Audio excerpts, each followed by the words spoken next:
Bonsoir à tous, merci d'être au rendez-vous pour une nouvelle édition. Voici les titres de ce vendredi 16 décembre. Le budget primitif 2023 a été voté hier à la majorité, un vote qui nous amène à évoquer les grands défis de demain. Nous serons dans quelques instants avec le ministre d'État, Pierre Dartout. Autre défi, celui de la préservation de l'environnement. La COP15 de la biodiversité se tient en ce moment même à Montréal, où la principauté est représentée. Puis nous parlerons boxe à quelques heures du 5e combat professionnel d'Hugo Micallef. Nous recevrons son manager, Karim Bouzidi. Trouver le cadeau qui fera plaisir peut paraître un véritable casse-tête pour certains. À 8 jours du réveillon de Noël, nous avons sélectionné pour vous quelques idées qui pourraient sauver les retardataires. Et à la fin de ce journal, retrouvez un grand format consacré à la restauration de 2 œuvres emblématiques de la principauté. Vous avez pu suivre en direct sur notre antenne hier la séance publique budgétaire au Conseil national, séance au cours de laquelle a été voté le budget primitif 2023. Pour évoquer cela, le ministre d'État Pierre Dartout nous attend en studio.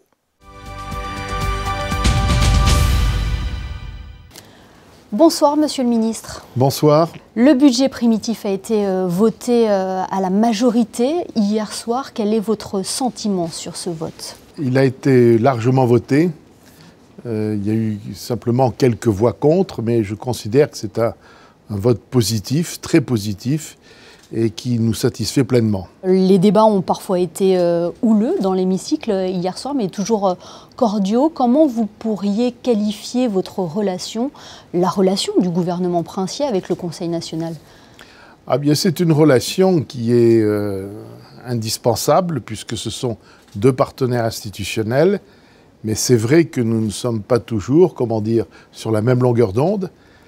Tout au moins, on n'est pas toujours d'accord sur les moyens, mais je crois qu'on est toujours d'accord sur les objectifs.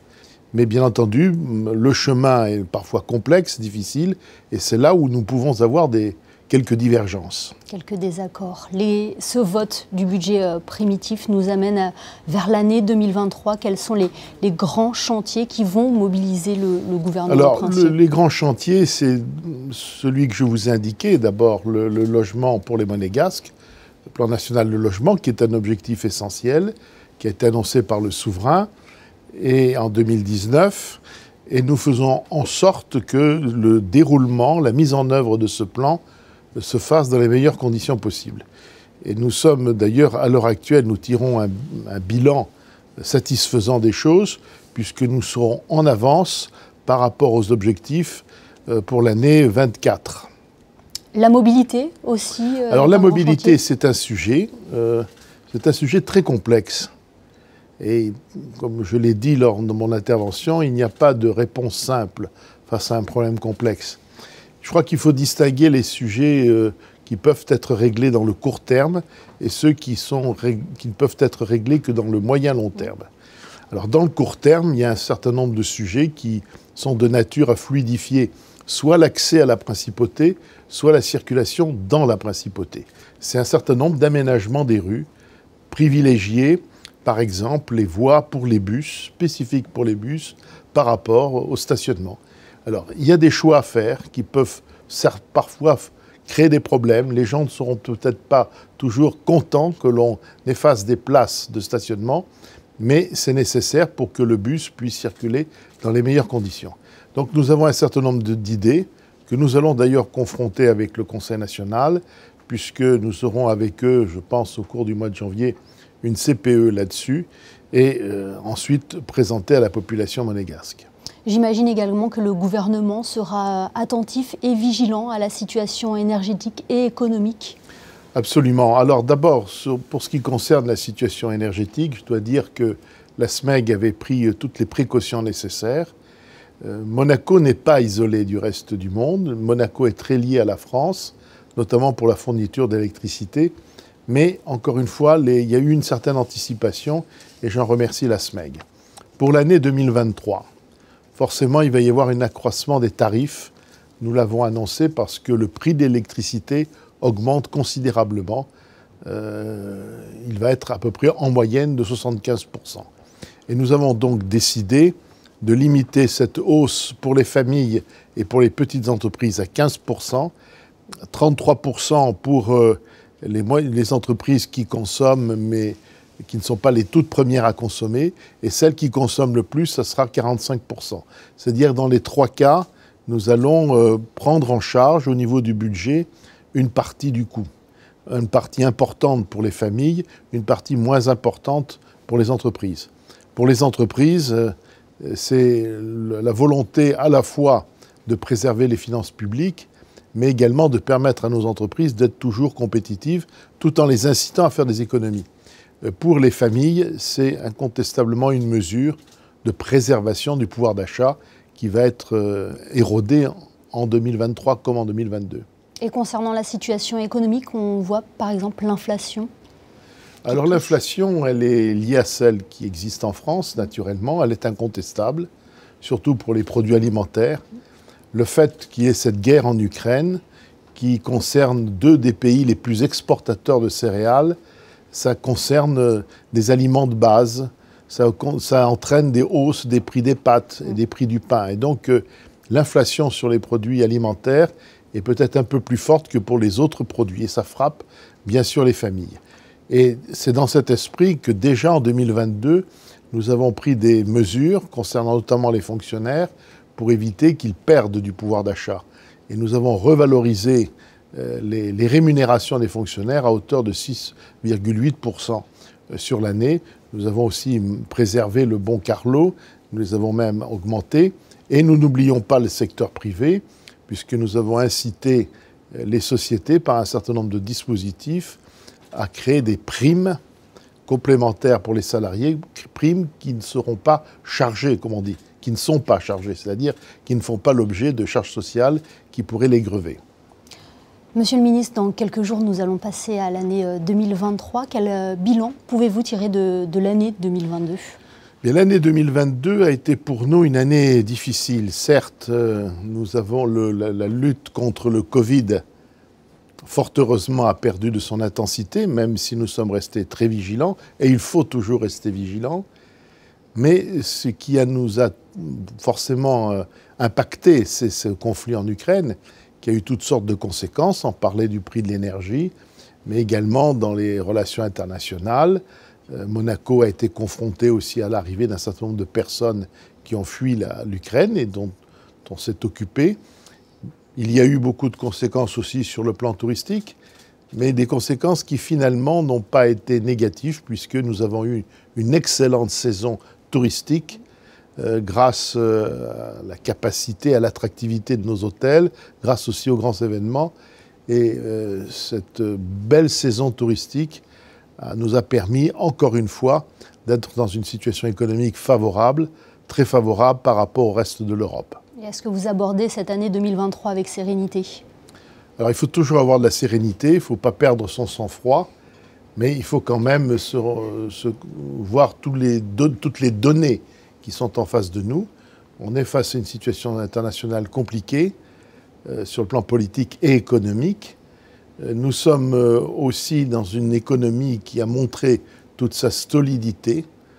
Monaco n'est pas pour autant coupé du reste du monde, donc il faudra être vigilant. Vous parliez de l'inflation, on parle aussi de la vitalité, de la demande, du climat général, de la tenue des grands événements, mais je suis vigilant. Certes, nous sommes vigilants, mais je reste quand même raisonnablement optimiste sur la capacité de Monaco à surmonter les défis qui se présenteront en 2023. Eh bien, merci beaucoup, Pierre Dartout, d'avoir été avec nous merci ce soir. Excellente fête de fin d'année. Merci beaucoup.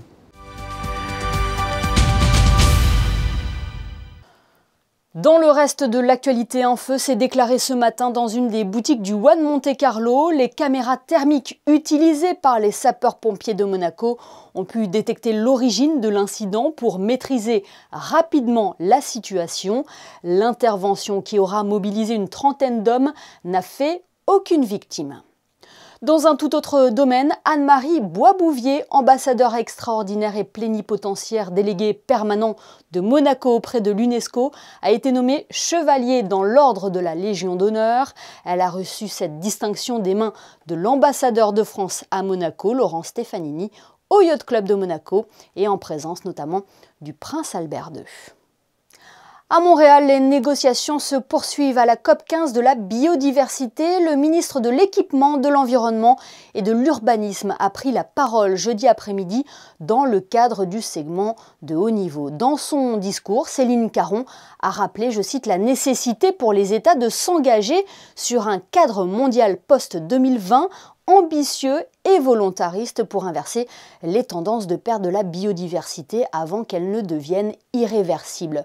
Le ministre a annoncé notamment l'engagement du gouvernement monégasque à renforcer la place de la nature sur son territoire, avec comme objectif de repenser la planification urbaine de la principauté.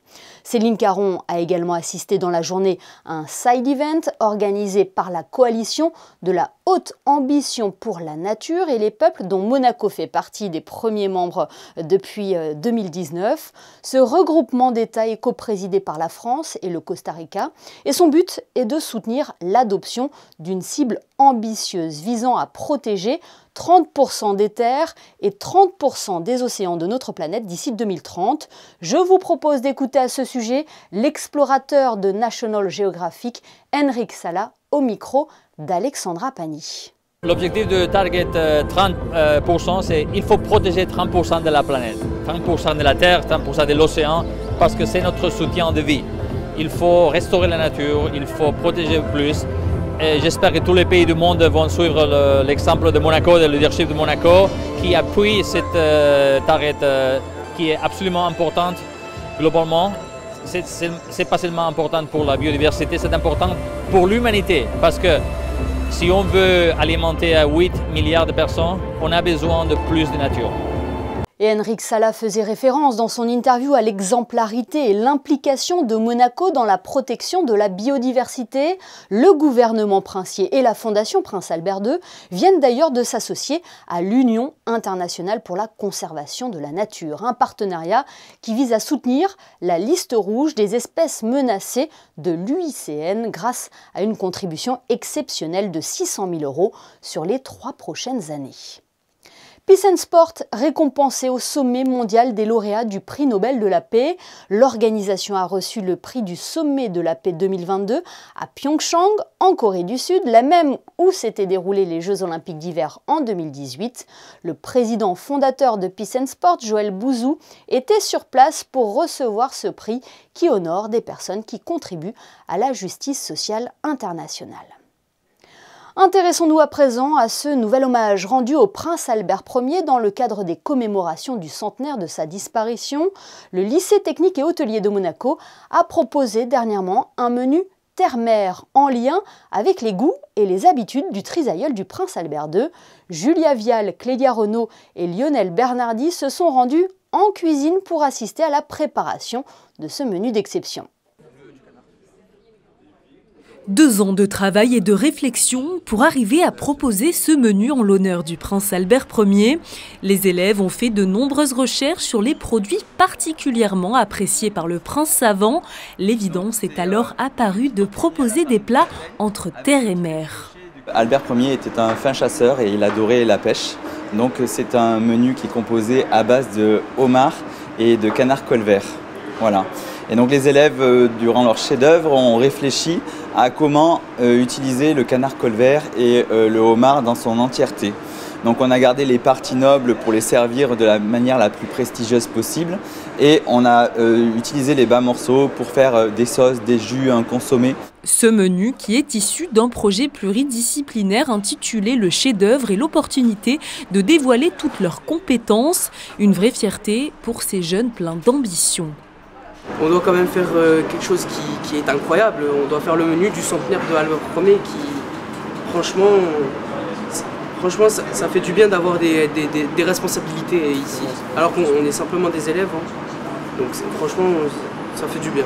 L'occasion également pour ces élèves de tester de nouvelles techniques à l'image du dessert qu'ils ont imaginé, un tiramisu et sa bulle au bois de hêtre. L'idée elle est venue de faire ce dessert olfactif puisque l'année dernière ils ont obtenu d'une entreprise cette pipe à fumer et donc on s'est dit on va l'utiliser. Donc ils ont vu ça sur internet et ils se sont dit on aimerait faire ça. Et donc on a cherché pendant plusieurs semaines comment faire ce dessert là Et voici l'aboutissement de ce dessert, mais effectivement là, une bulle, comme son nom l'indique, est très fragile, voilà. Et l'objectif, c'est de la casser et qu'un petit peu de fumée s'émane. Mais le plus important en cuisine reste l'avis des convives. Apparemment, le pari est réussi pour les jeunes élèves. C'est très bon. L'objectif de ce repas était de montrer l'excellence du lycée technique et hôtelier de Monaco à travers un projet unique. Mais le chemin est encore long pour ces futurs cuisiniers. Tous leurs travaux réalisés seront présentés lors d'un grand oral en fin d'année de terminale. Et qui sait, peut-être que vous apercevrez certains de ces visages dans les plus grandes cuisines de la principauté. Parlons boxe à présent. Demain, dès 20h15, vous pourrez suivre en direct sur notre antenne le 5e combat pro d'Hugo Micallef. Le boxeur monégasque affronte Lester Lara au parc des expositions de la Beaujoire à Nantes. Bonsoir Karim Bouzidi. Bonsoir. Vous êtes le manager d'Hugo Micallef. Comment se sent-il à quelques heures de son combat? Il se sent très bien. Il a fait une bonne préparation comme d'habitude. C'est un athlète qui est assez concentré sur ce qu'il fait. Et c'est vrai que de ce côté-là, on n'a pas de surprise. Comment s'est-il préparé pour cette échéance justement? Et il s'est préparé aux îles Canaries comme d'habitude. On a eu des bons sparring avec des bonnes oppositions pour lui. C'est vrai qu'il s'est concentré beaucoup sur la préparation physique. Et on attend à ce qu'il fasse un vrai beau combat demain. Des sparring qui ont l'allure justement de son opposant demain, Lester Lara. Hein. Alors c'est vrai qu'on essaye le plus possible de trouver des adversaires qui conviennent, enfin des sparring qui conviennent à la typologie de l'adversaire. Mais le plus important pour Hugo, c'est de continuer justement à prendre du volume dans sa boxe. Et plus on va dans sa carrière, de s'affronter avec des sparring de plus en plus difficiles. Quel est le profil de Lester Lara, son opposant demain, un boxeur du Nicaragua? C'est un boxeur plus expérimenté qu'Hugo. Hein.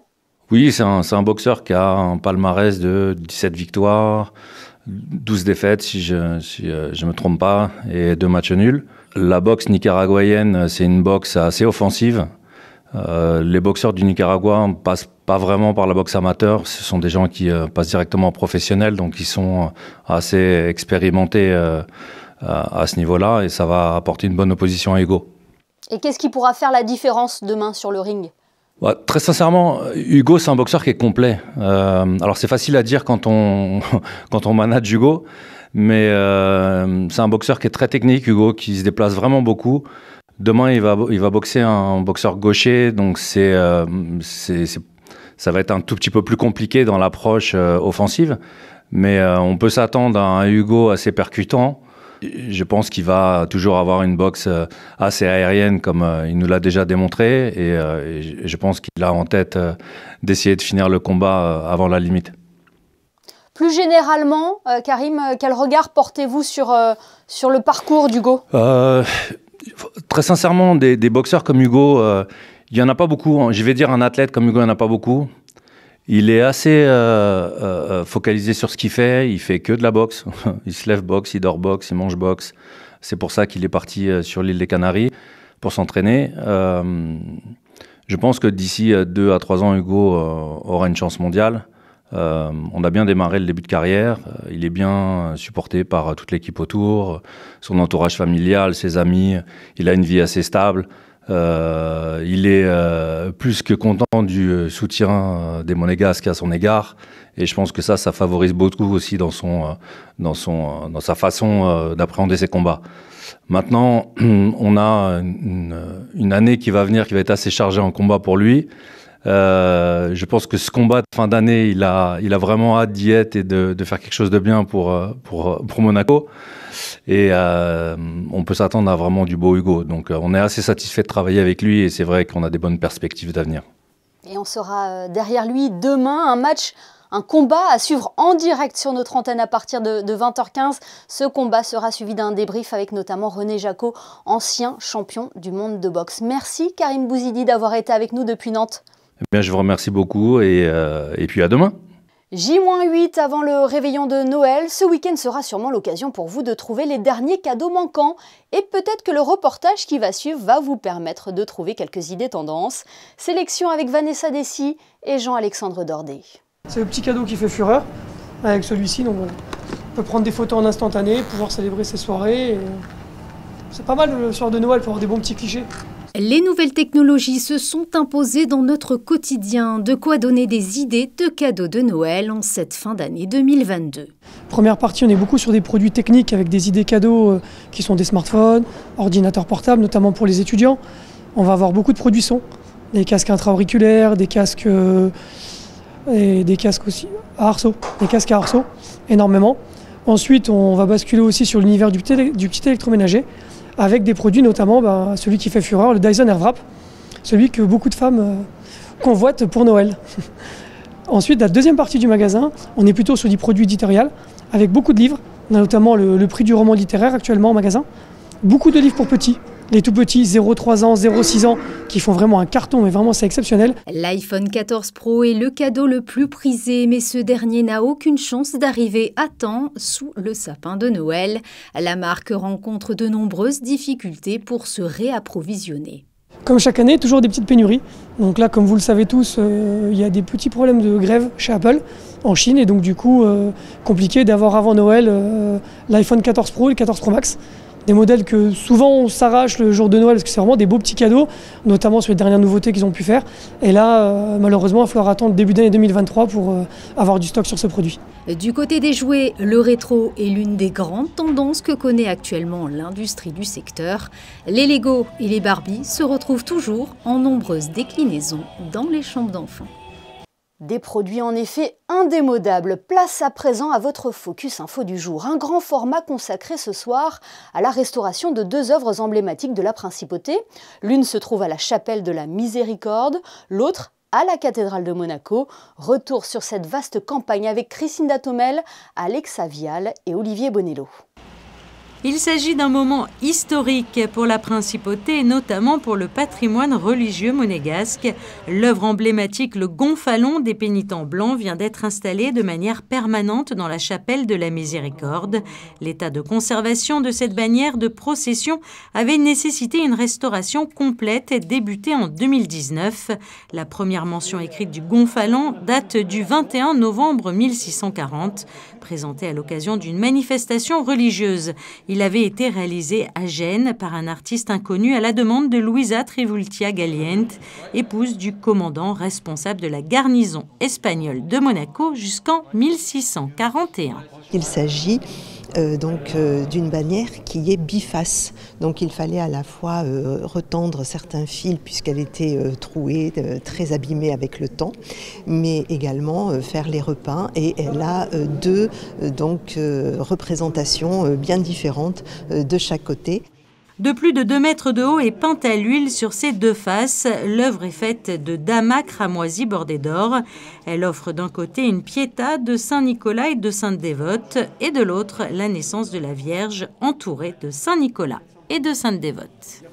Cette bannière est assez exceptionnelle puisqu'en Ligurie on en trouve très peu d'une taille aussi imposante au XVIIe siècle. Maintenant, reste aux restaurateurs et aux historiens de l'art de confirmer, d'infirmer la datation. Moi, je reste convaincu qu'elle est du XVIIe siècle en majeure partie, même si elle a été repeinte en partie, partiellement, ou restaurée au début du XIXe, lorsque l'archiconfrérie de la Miséricorde, vers 1820, a succédé aux deux confréries blanc et noir, dissoutes sous la Révolution française. Pour le patrimoine monégasque, c'est une des pièces très importantes qu'il fallait restaurer et qui a été très bien restaurée. Des travaux qui ont été conduits par l'atelier La Réserve, qui a constitué pour l'occasion une équipe composée de plusieurs entités bien distinctes.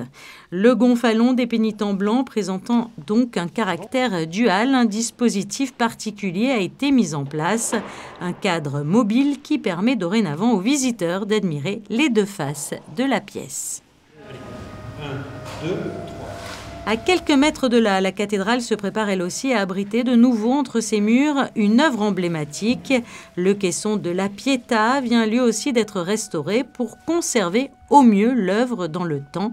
L'œuvre a donc été mise dans un caisson climatique. L'idée, c'est d'arriver à présenter une œuvre dans le milieu dans lequel elle est habituellement présentée, mais quelque part de la soustraire totalement au climat du lieu, donc là en l'occurrence de la cathédrale. Donc une protection sur la face qui permet d'isoler la face de l'œuvre de l'environnement, et au revers de l'œuvre, au revers du cadre plutôt, Nous avons un aménagement qui permet d'épaissir le cadre, d'englober totalement l'œuvre et de rajouter également une protection arrière qui permet quelque part d'avoir une enveloppe sur la totalité de la surface de l'œuvre.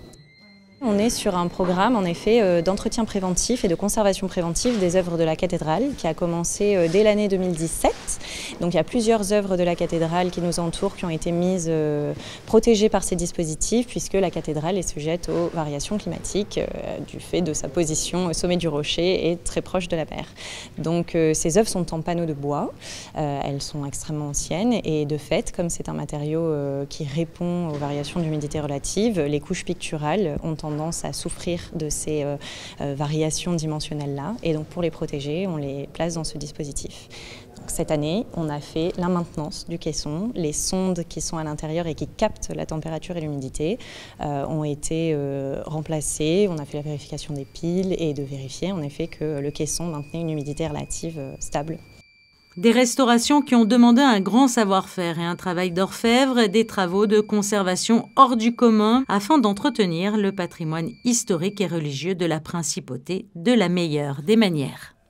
Une idée sortie pour le week-end à présent, l'Institut audiovisuel de Monaco vous propose un grand classique du cinéma, une comédie musicale aux 10 Oscars, West Side Story. La projection réalisée en partenariat avec les ballets de Monte-Carlo aura lieu ce dimanche à 11 h au Grimaldi Forum.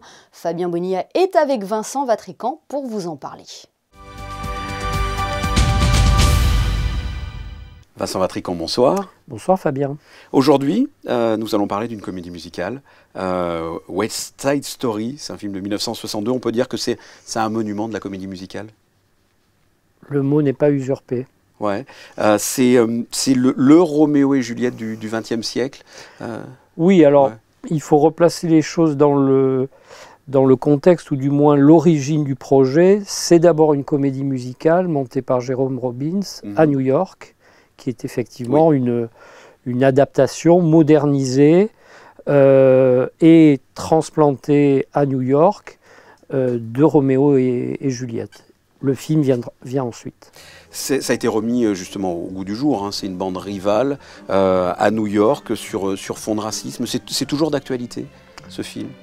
Alors, en effet, les gens qui connaissent le film se rappellent bien que c'est le conflit des Sharks et des Jets, des Américains contre les Portoricains, qui s'affrontent tout au long du film avec en creux une histoire d'amour impossible entre deux personnages de chacun des clans. Et effectivement, il y avait la volonté de Robert Wise, le réalisateur, de traiter la question du racisme, qui est une question, j'allais dire, qui coexiste avec l'histoire des États-Unis et en l'occurrence précisément dans le New York, et qui plus est dans le quartier de Manhattan, puisque tout a été tourné, les extérieurs ont été intégralement tournés dans le quartier de Manhattan. Qu'est-ce qui fait la force de ce film? C'est la musique, ce sont les acteurs, c'est la réalisation? C'est tout. C'est le réalisateur Robert Wise qui a eu l'intelligence de demander à Jerome Robbins de co-signer le film. C'est-à-dire que Jerome Robbins a assuré toute la chorégraphie magistrale. C'est la musique, Elmer Bernstein, au top niveau. Ce sont en effet les acteurs, avec Nathalie Wood notamment, qui ne se souvient pas de Maria. Nathalie Wood, c'est Georges Chakiris, c'est Russ Tamblyn, chacun dans un des camps. C'est effectivement le travail graphique de Saul Bass qui assure le générique de début avec ces vues surplombantes de Manhattan qui sont absolument fascinantes. C'est le rythme des chorégraphies, des temps forts et des temps de parole. Tout est rythmé absolument magnifiquement. chaque nouvelle vision est toujours un enchantement. Allons voir donc West Side Story. Merci Vincent. Merci Fabien. Maria, Maria, Maria, Maria, say it loud and there's I see you.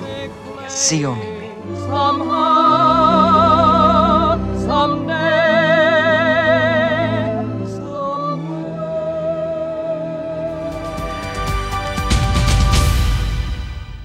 Cette information pratique avant de clore ce journal avec la fermeture partielle et ponctuelle du tunnel de la dorsale.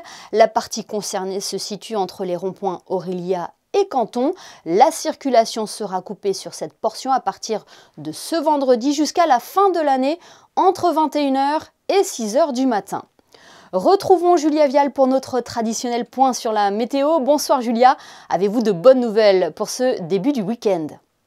Bonsoir Émilie, bonsoir à toutes et à tous. Le week-end s'annonce plutôt bien avec une alternance de nuages et de soleil, mais pas de pluie, ça c'est une bonne nouvelle. Il fera par contre un peu plus frais qu'aujourd'hui avec 9 degrés dans la matinée et 13 degrés au meilleur de la journée. Demain, nous fêterons les Judicaël. Merci Julia. Hier, nous lancions une toute nouvelle rubrique sur les moments qui ont marqué 2022. Nous sommes allés à la rencontre de personnalités de la Principauté pour savoir quel événement ils retenaient de cette année. Après le co-capitaine de la Roca Team, Yacouba Ouattara, l'abbé Christian Venard nous livre son sentiment. Vous savez, en tant qu'aumônier de la force publique, des carabiniers et des pompiers, le fait marquant de cette année, c'était la mort du chef Pérard. J'étais sur les lieux avec les sapeurs-pompiers dans ma modeste fonction d'aumônier ce jour-là. J'ai accompagné sa famille. On l'a accompagné aussi dans la mort avec cette magnifique cérémonie, cet hommage national militaire et puis cet hommage national religieux à la cathédrale. Et ça a été un moment, je vais dire, extrêmement fort cette année, qui est aussi un moment de communion pour toute la communauté monégasque, je crois, et ça s'est ressenti.